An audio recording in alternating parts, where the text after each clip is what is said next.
Désormais, pour toute actualité, abonnez-vous sur Tungi TV.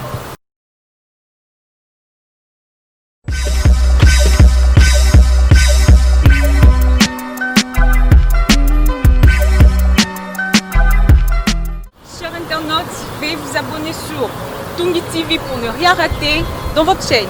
Check. Chers internautes, depuis partout où vous êtes, n'oubliez pas de suivre le développement avec Inès Toumba sur Tungi TV. Désormais, suivez Affaires d'État pour parler politique sur Tungi TV avec Inès Toumba.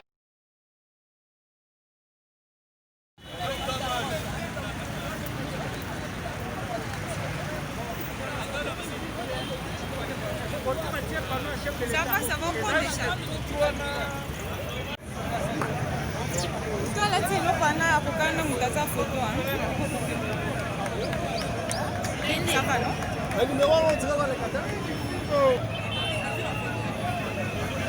Approche-toi.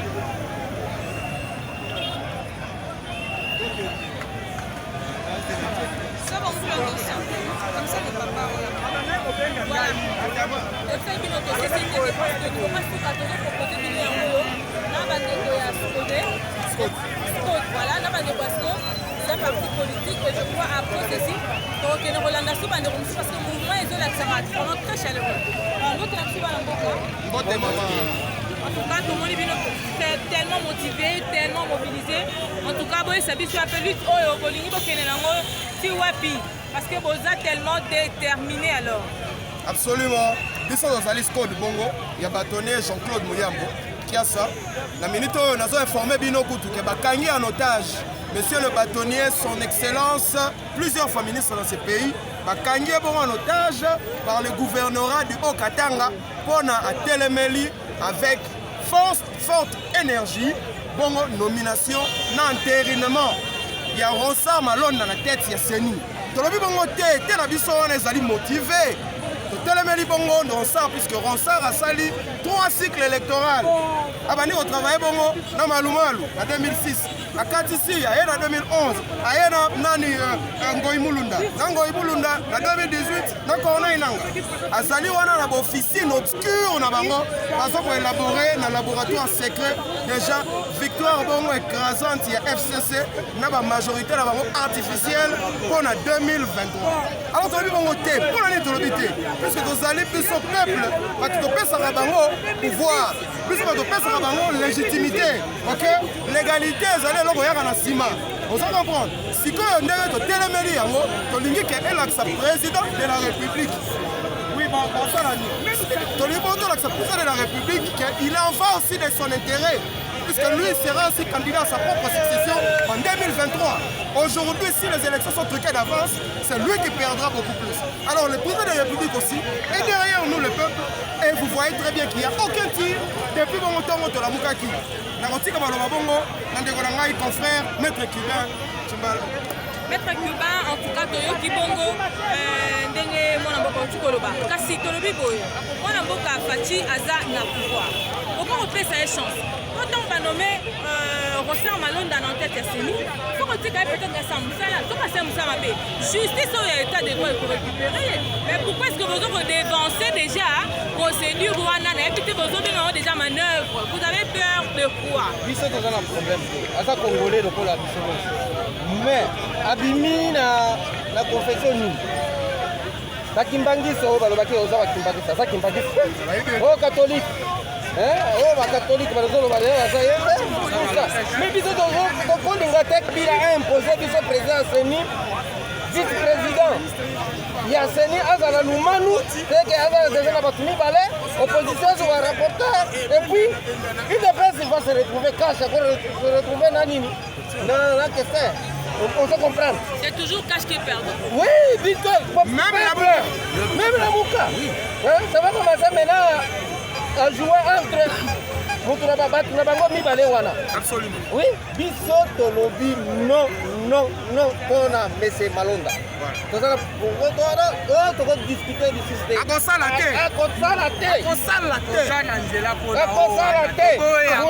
Jean-Claude Mouyamba Kotaki Bouloko. On a marché à la 15. La 15, 2015, Le 19. Le 19. Tosala marche awa esimba te mpo na bochap. 4h du matin baye kokanga ye asali 4 ans. Asali 4 ans wana bo. Biso moto akointimide biso te. Kabila asakei bato na ye bakende. Ok? Il faut imposer. Bapesa biso président Seni oyo aza net. Voilà.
Simba, journaliste on a été pour faire qu'il y ait un groupe autant enregistré.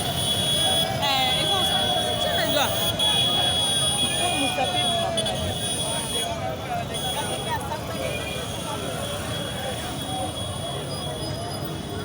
si ma téléphone m'a cassé, on peut se mettre à taper.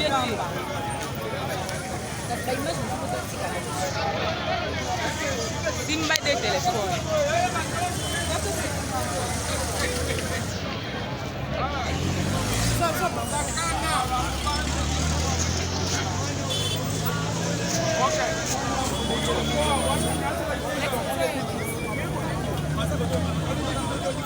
Voilà, bala mboka banda monde entier.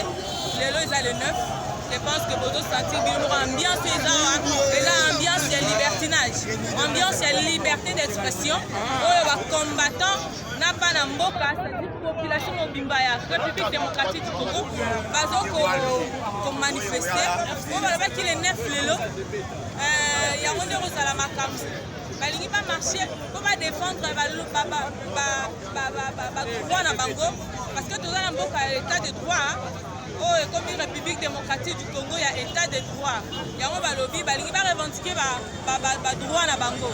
C'est pourquoi tu as qui peut la bino bilili, comme on a bino moko, nous va tititer, nous va salir des sortes de bango, c'est la direction comme prévu. Mais bazo sangana na ndé bazo mona toto ya babande ba uti na ngambo changu. Baye. Alors bazo ya kaka. Je pense que la police, comme on est en musique, va nous sécuriser. Parce que jusque-là, notre moni, acte moko, il y a régression, acte moko, il y a ma bête. Par rapport à la police, quand on est là. Donc, restez avec nous, on est encore là. Donc, c'est fait Sabino Nabili, fait Sabino d'intégralité dans Tungi TV. Il a plaisir, les années pendant biso. Je crois que doit continuer tous à nous. Vous savez déjà l'atmosphère en Ondereza. Donc, ma soeur, le Baming, c'est Bililinde et le Baming. Allez. Et puis, la 6 000 francs, on a 23h. Si vous avez bazanga ki mbongo batindi bango baya koswana oya sendu.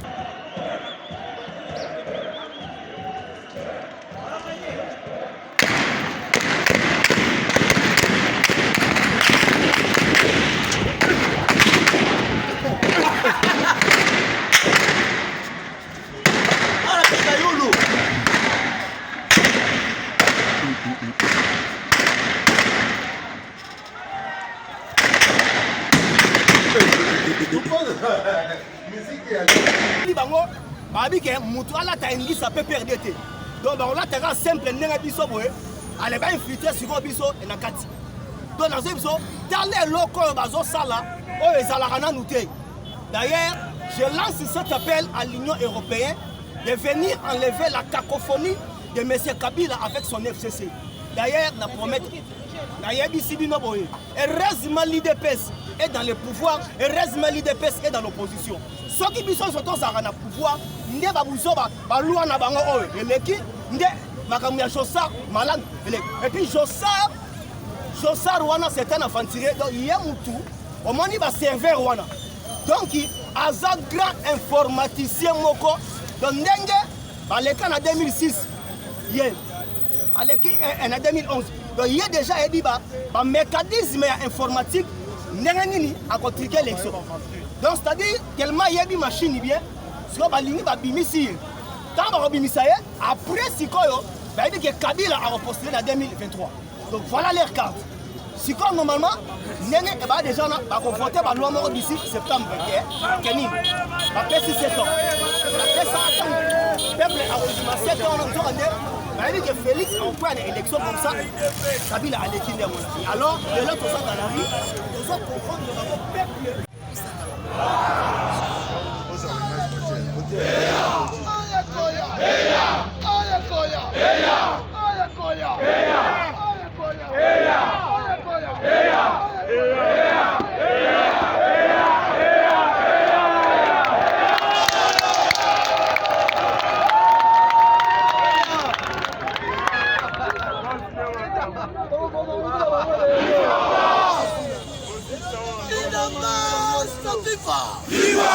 Combattant et combattante. Papa, tu fais qu'elle dit alors, on a besoin de prendre le coup de sang. Awa. Nagata sali awa. Oye, koya esalamide. Gobila mamana. Gobila atuna kabila. Est-ce que Gobila l'air à salaki na pouvoir? Kimbuta na pouvoir.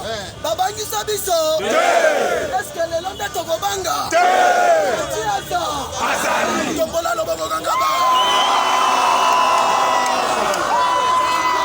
Tokobanga tokobangisa. Tokobanga tokobangisa. Tokobangisa. Loboko kangaba.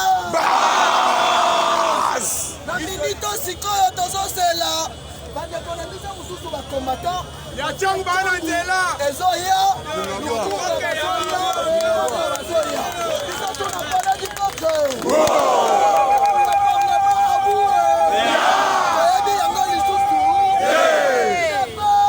Viva! Viva! Viva!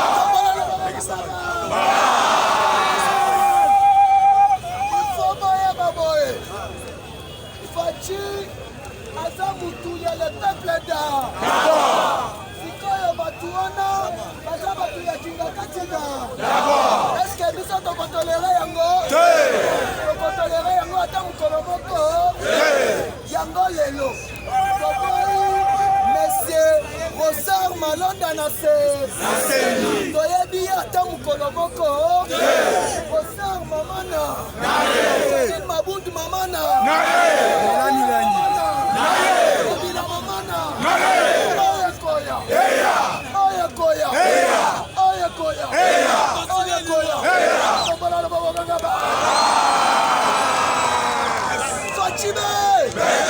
Alors dans la toujours même morale boete. Alors tozali déjà na front. Là ta sikoyo esprit ya kikomba. Ya kikomba. Koya esala nini?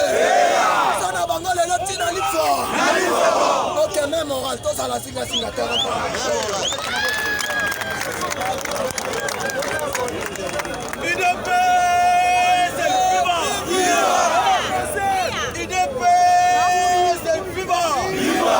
Nalobi boye bola nangai.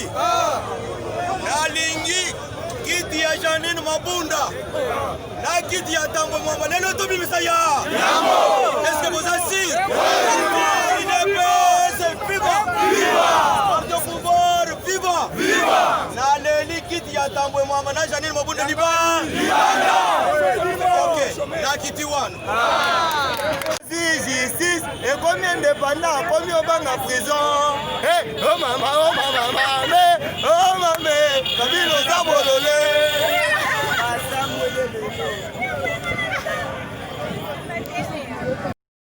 nationale. Nous sommes témoins de ce qui s'est passé hier. À la permanence, on n'était pas même à la permanence de PPRD. On était en cours de route. Aujourd'hui, il n'y a pas question de confinement. Nous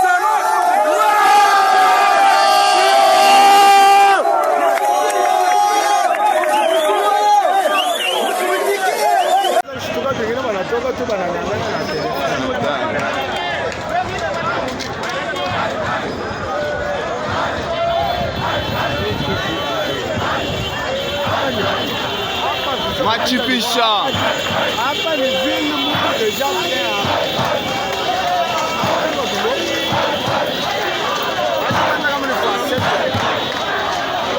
Kabula atade confirmer par leo. Hapana, ashakwenda. Watu depuis jana sasa. Ashakwenda. Depuis jana ile jana tukotesha kwanza ndio mvini. Inaenda muonesha kama mnakatala marshi yetu je. Ya bantu yenu banani mulichika. Na yetu tunakatala je.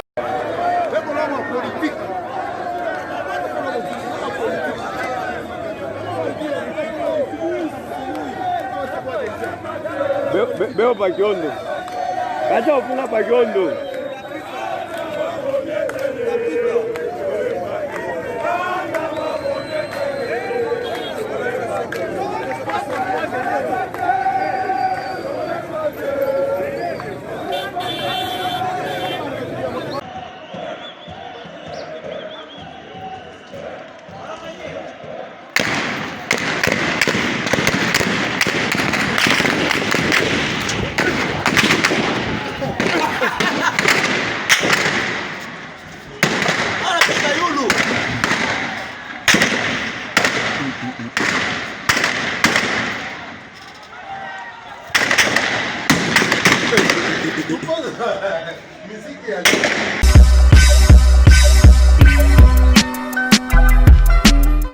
Chers internautes, désormais pour toute actualité, abonnez-vous sur Tongi TV.